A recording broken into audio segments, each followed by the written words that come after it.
ओम श्री शक्ति नमः। ओम श्री शक्ति नमः। ओम श्री शक्ति नमः।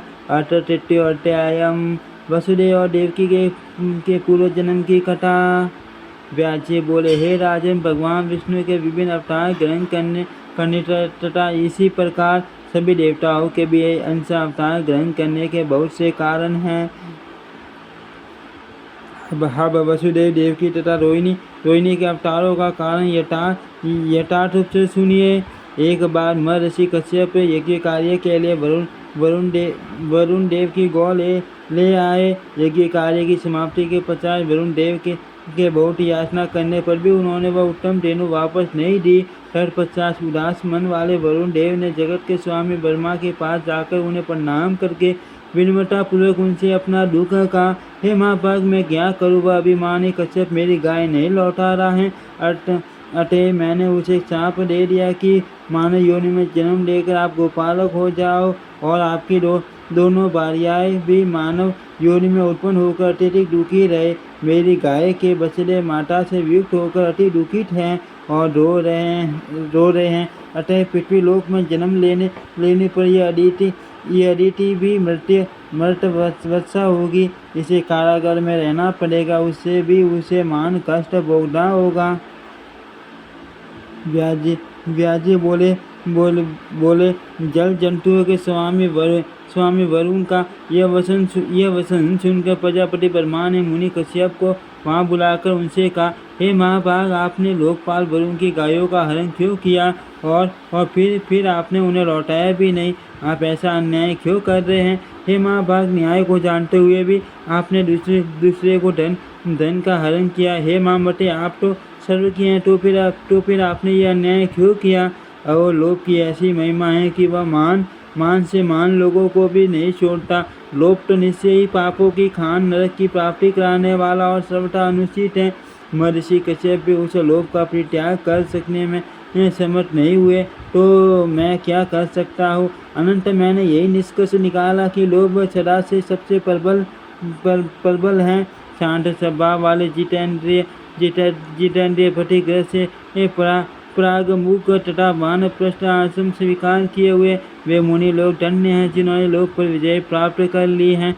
संसार में लोभ से बढ़कर अपवित्र तथा निंदित अन्य कोई चीज नहीं है। ये सबसे बलवान शत्रु है। महर्षि कश्यप भी इस नीचे लोभ से स्नेह के करने के कारण दुराचार में लिप्त हो गए। अतः मर्यादा की रक्षा के लिए ब्रह्मा जी ने भी अपने परम प्रिय पौत्र मुनिश्रेष्ठ कश्यप को शाप दे दिया कि आप अपने अंश से पृथ्वी पर यदुवंश में जन्म लेकर वहां अपनी दोनों पत्नियों के साथ गोपालन का कार्य करेंगे। व्यास जी बोले, इस प्रकार अंश अवतार लेने तथा पृथ्वी का बोझ उठाने के लिए वरुण देव तथा ब्रह्मा जी ने उन महर्षि कश्यप को शाप दे दिया था। उधर कश्यप की भार्या अदिति ने भी अत्यधिक शोक संतप्त होकर अदिति को शाप दे दिया कि क्रम से आपके 60 पुत्र उत्पन्न होते ही मृत्यु को प्राप्त हो जाए। जन्मेजय बोले, हे मुनि, अदिति के द्वारा उसकी अपनी बहन तथा इंद्र की माता अदिति क्यों शापित की गई? हे मुनिवर, आप अदिति के शोक तथा उसके द्वारा प्रदत्त शाप का कारण मुझे बताइए। सूर्य बोले, परीक्षित पुत्र राजा जन्मेजय के पूछने पर सत्यवादी पुत्र व्यास जी पुनः सावधान होकर राजा को शाप का कारण बतलाने लगे। व्यास जी बोले, हे राजन, दक्ष प्रजापति की अदिति और अदिति नामक दो सुंदर कन्याएं थी। दोनों ही कश्यप मुनि की प्रिय तथा गौरवशालिनी पत्नियां बनी। जब अदिति के अत्यंत तेजस्वी पुत्र इंद्र हुए, तब वैसे ही ओजस्वी पुत्र के लिए दिति के भी मन में इच्छा जागृत हुई। उस समय सुंदरी दिति ने कश्यप जी से प्रार्थना की, हे मानद, इंद्र के ही समान बलशाली वीर, धर्मात्मा तथा परम शक्ति संपन्न पुत्र मुझे भी देने की कृपा करे। तब मुनि कश्यप ने उनसे कहा, प्रिय, धैर्य धारण करो। मेरे द्वारा बताए गए व्रतों को पूर्ण करने के अनंतर इंद्र के समान पुत्र आपको अवश्य प्राप्त होगा। कश्यप मुनि की बात स्वीकार करके दिति उस उत्तम व्रत के पालन में तत्पर हो गए। उनके ओज से सुंदर गर्भ धारण करते हुई वह सुंदर दिति व्रत में स्थित रहकर भूमि पर सोती थी और पवित्रता का का सदा ध्यान रखते थे। इस प्रकार कर्मश जब वह मान तेजस्वी गर्भ पूर्ण हो गया, तब सूर्य ज्योति युक्त तथा दीप्तिमान अंगों वाली दीति को देखकर अदिति दुखित हुई।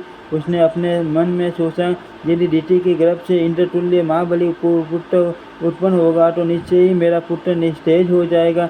इस प्रकार चिंता करते हुए मानिनी अदिति ने अपने पुत्र इंद्र से कहा, प्रिय पुत्र, इस समय दीति के गर्भ में आपका अत्यंत पराक्रमशाली शत्रु विद्यमान है। हे शोभन, आप सम्यक विचार करके उस शत्रु के नाश का प्रयत्न करो, जिससे दीति की गर्भोत्पत्ति विनष्ट हो जाए। मुझे सब पत्नी भाव रखने वाले उस सुंदरी दीति को देखकर सुख का नाश कर देने वाली चिंता मेरे मन को सताने लगी। जब शत्रु बढ़ जाता है तब राक्षस जब शत्रु बढ़ जाता है तब राजेश समारोह की भांति वह नष्ट नहीं हो पाता। इसलिए बुद्धिमान मनुष्य का कर्तव्य है कि वह ऐसे शत्रु को अंकुरित होते ही नष्ट कर डाले। हे देवेंद्र, दीति का वह गर्भ मेरे हृदय में लोहे की किले के समान शुभ रहे, अतः जिस किसी भी उपाय से आप उसे नष्ट कर दो। हे महापाक, यदि आप मेरा हित करना चाहते हो तो साम दान आदि के बल से दीति के गर्भस्थ शिशु का संहार कर डालो।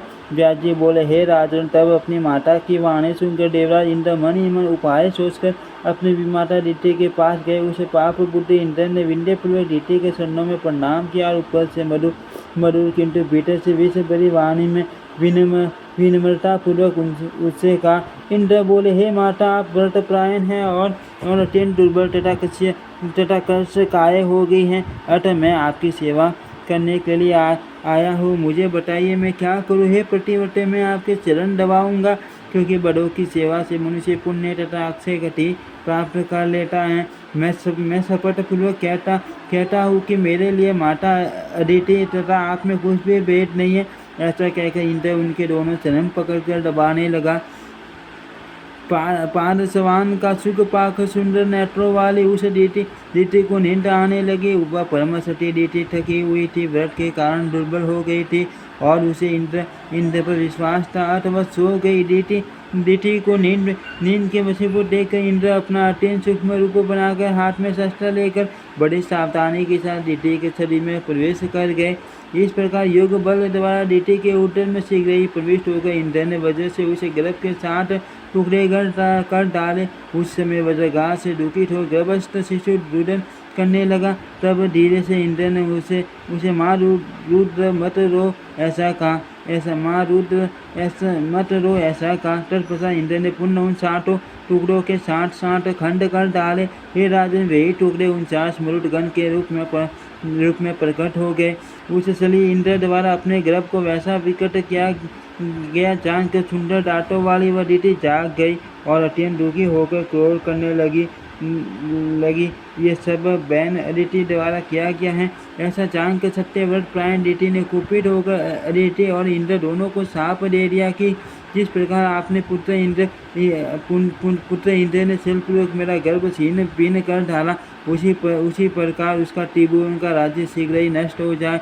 जिस प्रकार पापिनी अदिति ने गुप्त पाप के द्वारा मेरा गर्भ गिराया है और मेरे गर्भ को नष्ट करवा डाला है, उसी प्रकार उसके पुत्र भी कर्म से उत्पन्न होते ही नष्ट हो जाएंगे और वह पुत्र शोक से अत्यंत चिंतित होकर कारागार में रहेगी। अन्य जन्म में भी इसकी संतान मर जाया करेगी। व्यास जी बोले, इस प्रकार मनीषी पुत्र कश्यप ने दीति प्रदत्त शाप को सुनकर उसे सांत्वना देते हुए प्रेम पूर्वक ये वचन कहा। हे कल्याण, आप क्रोध मत करो। आपके पुत्र बड़े बलवान होंगे। वे सब 49 मरुद देवता होंगे जो इंद्र के मित्र बनेंगे। हे सुंदरी, 28वें द्वापर युग में आपका शाप सफल होगा।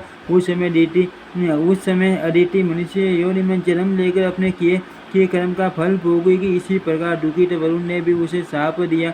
इन दोनों शापों के सहयोग से ये अदिति मनुष्य योनि में उत्पन्न होगी। व्यास जी बोले, इस प्रकार पति कश्यप के आश्वासन देने पर दीति संतुष्ट हो गई और वह पुनः कोई अप्रिय वाणी नहीं बोली। हे राजन, इस प्रकार मैंने आपको अदिति के पूर्व शाप का कारण बताया। हे नरश्रेष्ठ, वही अदिति अपने वंश से देवकी के रूप में उत्पन्न हुई। इति श्रीमद् देवी भागवते महापुराणे अष्टादश शास्त्रायां संहितायां चतुर्थस्कन्धे द्वितीयादित्यय शापदान नाम तृतीयोऽध्यायम्। ओम श्री शक्ति नमः। ओम श्री शक्ति नमः। ओम श्री शक्ति नमः।